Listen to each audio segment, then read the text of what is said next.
From the Golconda Fort, we took an auto to reach the royal tombs.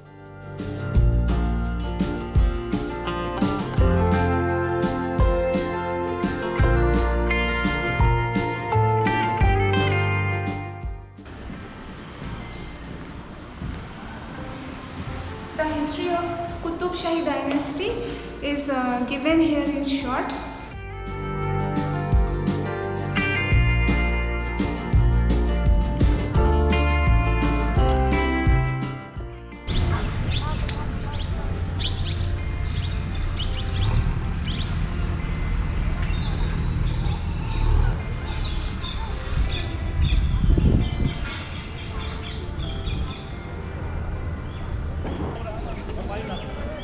After visiting the Golconda Fort, we have come to the burial ground of the Qutub Shahi dynasty, where the successive rulers of the Qutub Shahi dynasty have been buried along with their family members.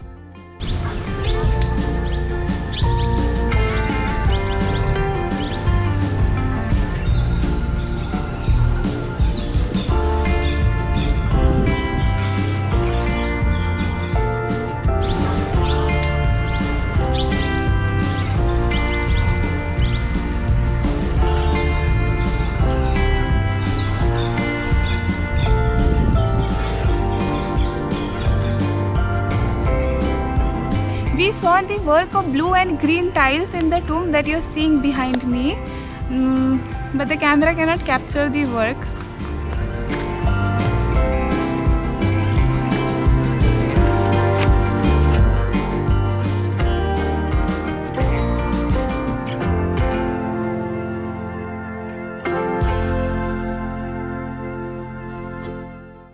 These tombs were not cared after and hence it faced a lot of vandalism. Right now the state government has undertaken this entire property and extensive renovation work is being carried over here.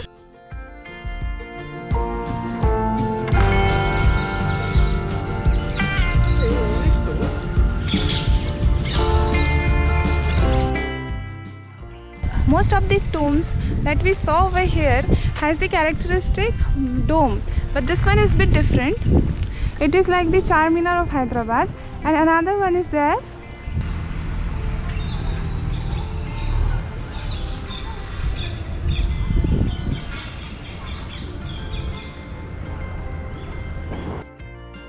While digging into the history of the Qutub Shahi dynasty, we come to know of two Hindu women, Taramati and Bhagmati, who were courtesans in the court of Muhammad Qutub Shahi. They were later on converted to Islam.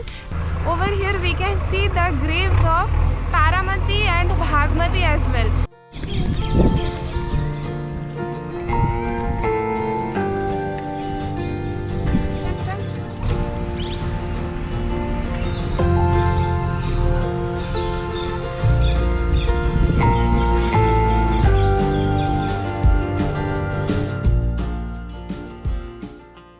This place seemed to be a popular picnic destination of the local people.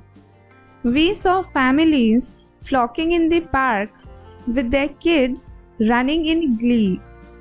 It was a beautiful experience of seeing happy faces all around.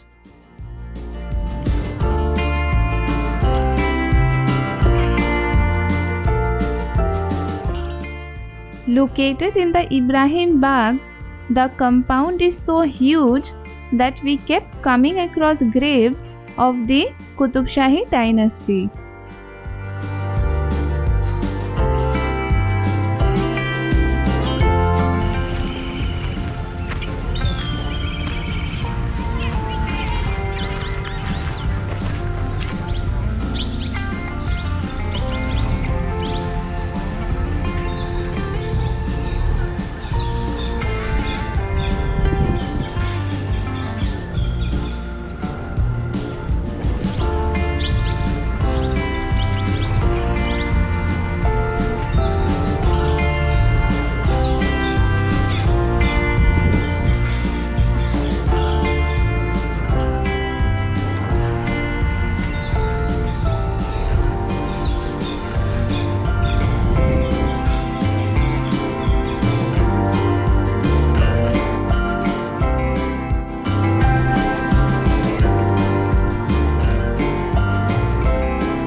से कहाँ जाओगे?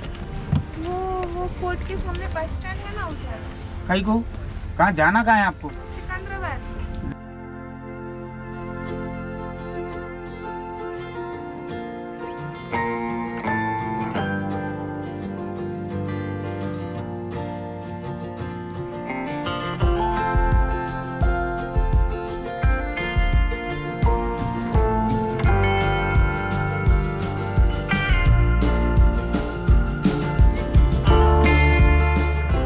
The Golconda Fort, the Qutub Shahi tombs, and the Taramati Baradari are located at close distances to each other, and these attractions form the local Golden Triangle.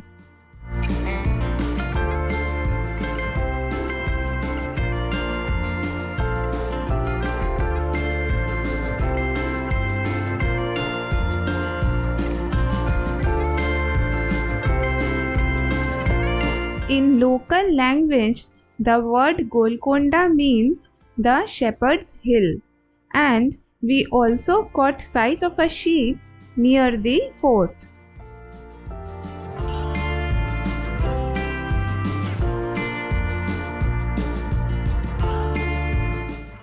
We waited for the return bus only to learn that the last bus left at 4:30 in the afternoon.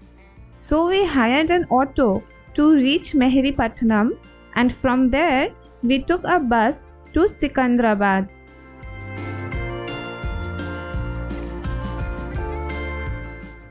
At last, we wrapped up the day with Hyderabadi biryani.